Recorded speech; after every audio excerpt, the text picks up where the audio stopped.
जय भोलेनाथ। सभी शिव भक्तों के लिए आज मैं 16 सोमवार व्रत कथा सुनाने जा रही हूँ। एक समय श्री शिवजी महाराज पार्वती के साथ धरती में घूमते घूमते एक बहुत ही सुंदर स्थान पर आकर रुके। वहाँ शिवालय देखकर कुछ दिन के लिए निवास के लिए ठहर गए। तो एक दिन पार्वती जी शिवजी को प्रसन्न देखकर कहने लगे कि आज तो चौसर खेलने का मन है। तो शिवजी उनकी इच्छा को टाल न सके और चौसर खेलने लगे। उसी समय मंदिर का पंडित आया और मंदिर में पूजा के करने लगा। तो माता पार्वती ने उस पुजारी से पूछा कि ब्राह्मण देवता, ये तो बताओ कि हम में से कौन जीतेगा। तो ब्राह्मण ने कुछ भी सोचे समझे बिना ये बोल दिया कि शिवजी महाराज ही जीतेंगे। परंतु उसमें जीत माता पार्वती की हुई।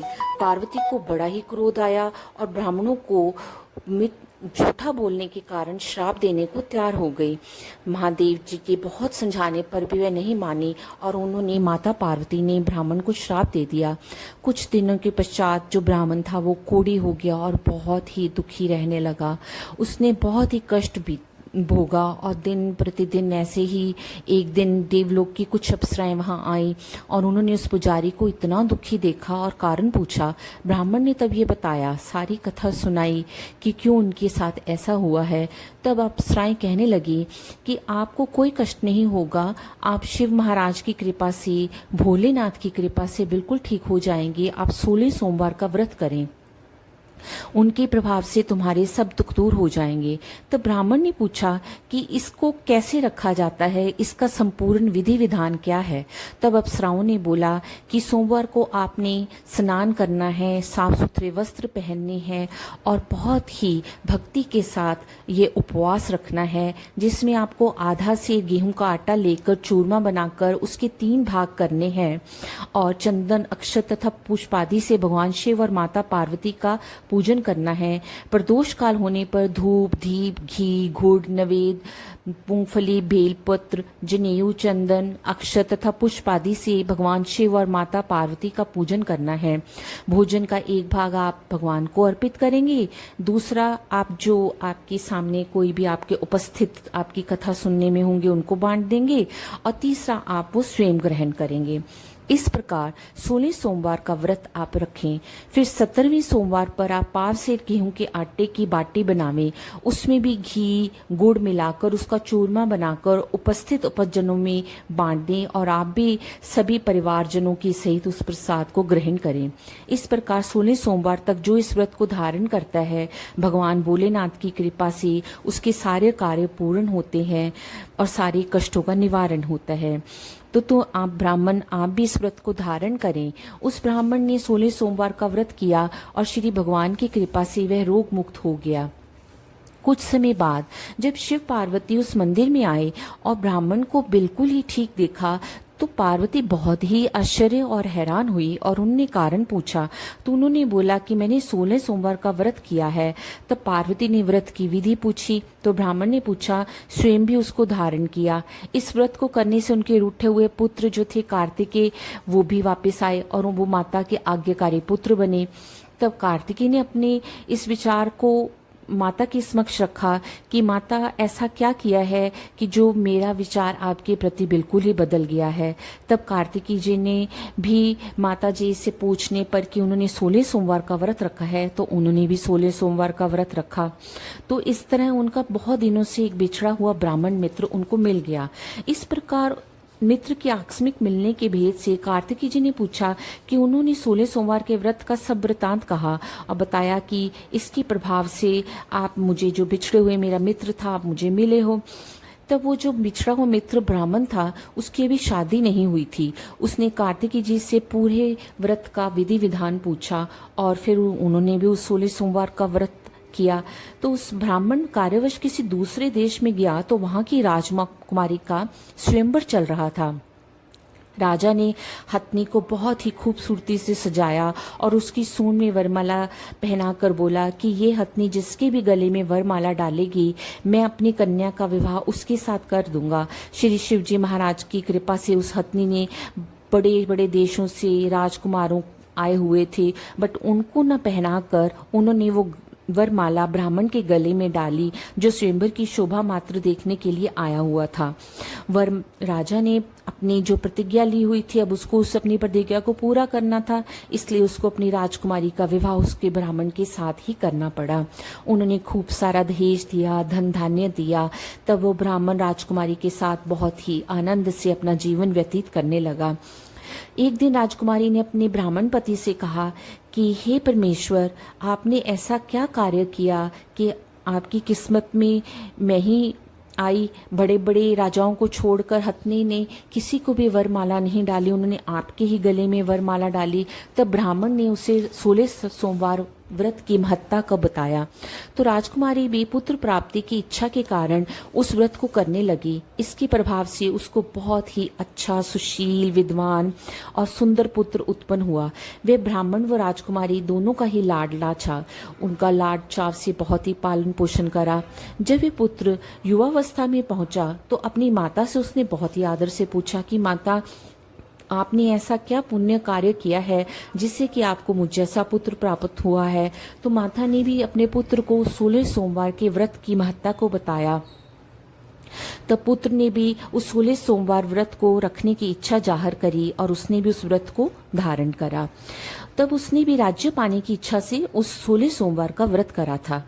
उस समय देश के बुद्ध राजा के दूतों ने आकर उस ब्राह्मण पुत्र को सर्व गुण संपन्न देख उसी की राजकन्या के लिए वर्ण किया।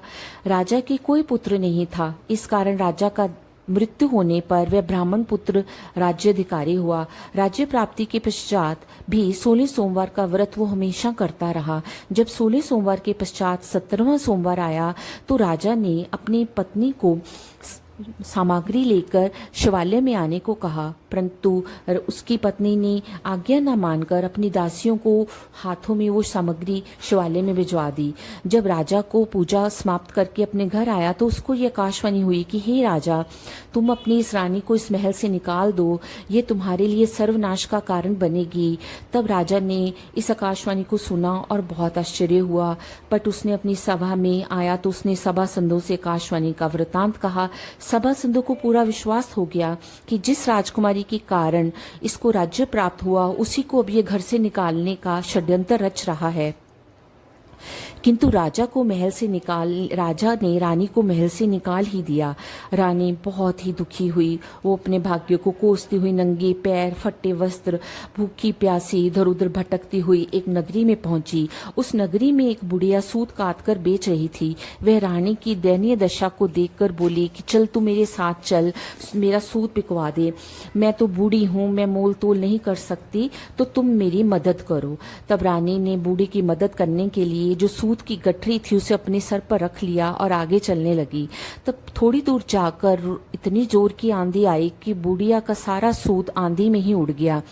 बुढ़िया रोती रह गई और रानी को कोसने लगी। फिर रानी एक तेली के घर गई। वहां पहुंचते ही जो तेली का तेल के घड़े थे वो सब चटक गए।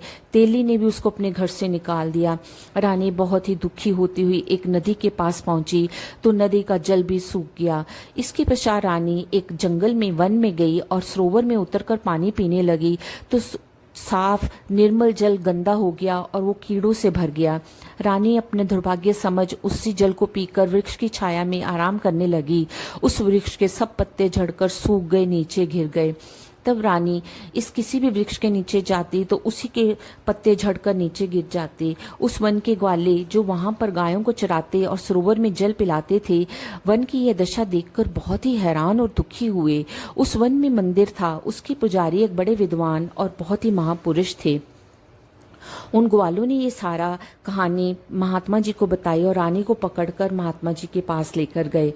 वे उसकी मनोदशा को देखकर और शरीर को देखकर ये समझ गए थे कि ये किसी अच्छे घर की स्त्री है और भाग्य की मारी हुई है।